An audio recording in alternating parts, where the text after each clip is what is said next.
네, 최근 경남을 뜨겁게 달군 말과 또 많은 관심을 끌었던 이슈에 흥미진진한 뒷이야기들까지 사정없이 파헤쳐보는 시간이죠.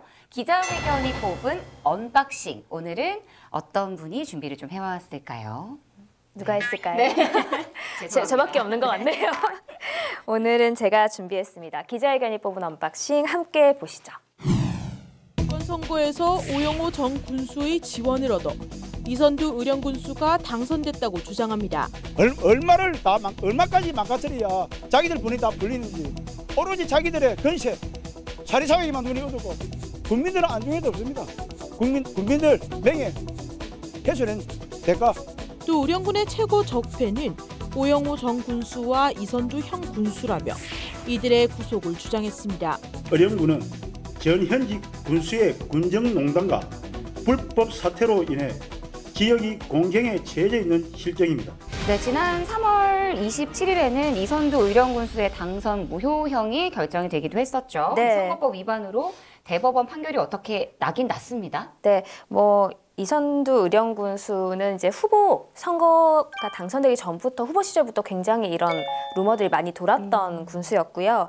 이제 선거 당선 이후 한 3개월 만에 공직선거법 위반 혐의가 대두가 됐었습니다.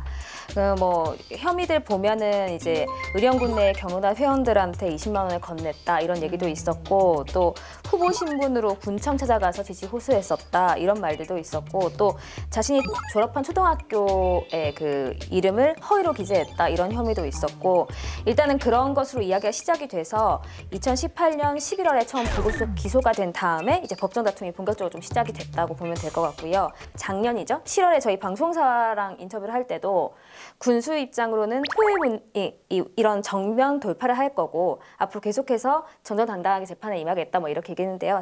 법원 판결이 이제 1심 판결에 불복을 해서 이제 항소를 한번 했었고, 그리고 2심 판결에 또 불복을 해서 상고를 했는데요. 이제 여기서도 300만 원 원심이 됐기 때문에 더 이상 이제 물러설 곳이 없다는 거 보면 되겠고요. 좀 중요한 부분이 이 의령 군수잖아요. 군수는 선출직 공무원입니다. 이 공무원들은 이제 100만 원 이상의 벌금형이 확정이 되면 당선 무효가 되고 또 5년 동안 이 선거권과 또 피선거권을 박탈당하게 됩니다. 사실은 되게 놀랬던 게 지난달 3월 17일 날 이게 현직 군수하고 전직 군수가 나란히 구속이 됐어요. 이제 네. 현직인 이선두 군수하고 전직 오영호 군수가 나란히 이렇게 구속이 되는 초유의 사태가 벌어졌는데, 이게 참 이유를 보면 어디 영화에서 나오는 어떤 비리나 정치 이런 문제를 좀 고발하는 그런 네. 영화에서 나올 법한 이유로 이렇게 구속이 됐더라고요. 이게 참 좀 황당하기도 하고 어이도 없고, 그런데 이게 어떤 네. 일인지 좀 설명 좀 해주세요. 제가 아까 그 방송사 인터뷰할 때 토요회 문제라고 언급을 했었는데 네. 이 토요회가 중심에 껴 있어요. 일단 토요회가 뭔지 말씀을 좀 드리면 의령군에서 이제 농산물을 유통하기 위해서 만든 어떻게 보면 군이 대신 팔아주는 그런 업체예요.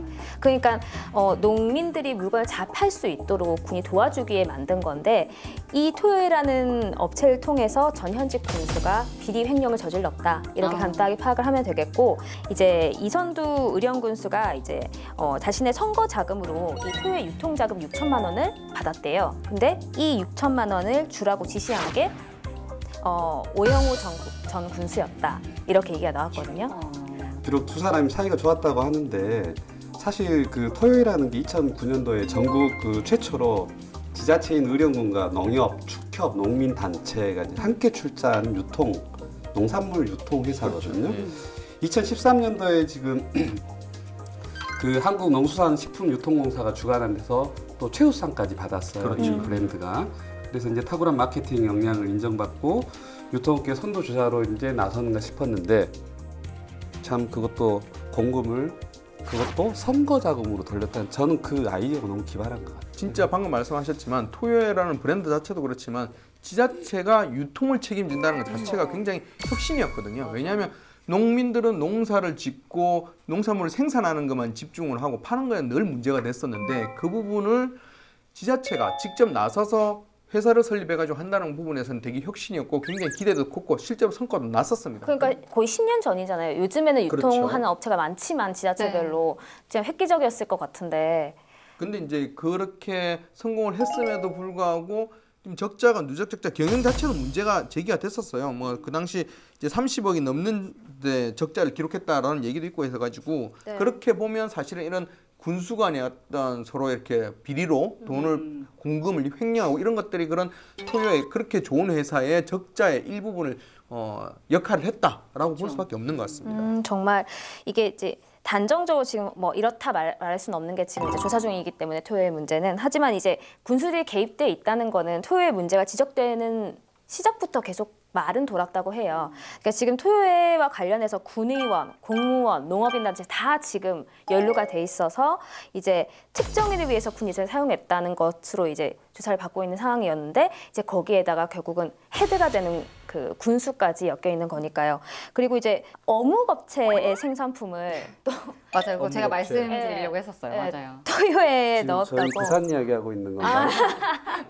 부산이 아니고 의령입니다. 네, 구의자 한번 네. 말씀해 주시죠. 일단 이 토요회가 당초에 농산물만 등록을 해서 이제 뭐 유통도 해주고 이렇게 네. 좋은 취지에서 설립이 됐었는데 이게 의령군 농업기술센터에서 뭐 이렇게 좀 말이 나오면서 조례를 제정했어요. 어떻게 제정을 했냐면 토요회 브랜드 사용 대상에 일단 없었던 농축산물을 끼워 넣습니다.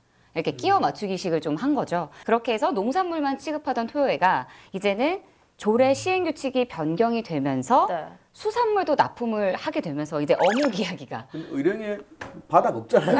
바닥 없는 너무 산밖에 없는 지역인 거죠. 네. 또 그걸 등록해주는 대가로 돈을 또 받았다고 하지 않아요? 3천만 원 정도?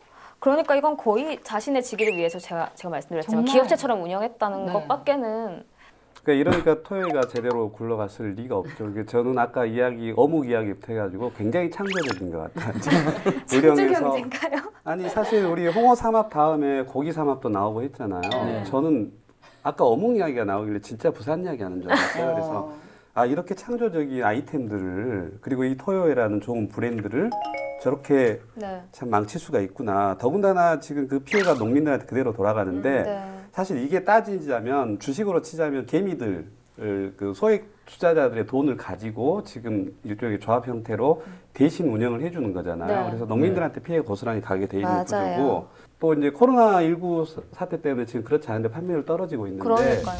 이 사건 때문에 지금 좀 걱정이 많이 됩니다. 오히려 저는 그 토요회라는 브랜드가 좀 유명해져서 농민들한테 피해가 안 갔으면 하는 노이즈 바람이 마케팅 같은 네, 느낌인가요? 노이즈 이렇게 마케팅처럼. 해가지고 또 다 같이 돕자 이렇게 막 해서 그렇죠. 그러니까 사실 토요회를 망친 것도 이제 이렇게 농민들에게 굉장히 피해를 준 거지만 그것뿐만 아니라 이제 직접적으로 보면 이번에 이제 군수가 낙마하면서 이제 재판을 계속했고 네. 또 결국은 확정 판결이 나면서 이게 부군수 체제로 돌아가잖아요. 네. 이제 그러면 행정에 공백이 생길 수밖에 없는 부분이거든요. 그런 부분에 대해서도 국민들한테는 씻을 수 없는 어떤 부끄러움과 그다음에 피해를 준다고밖에 볼 수 없는 것 같습니다. 이게.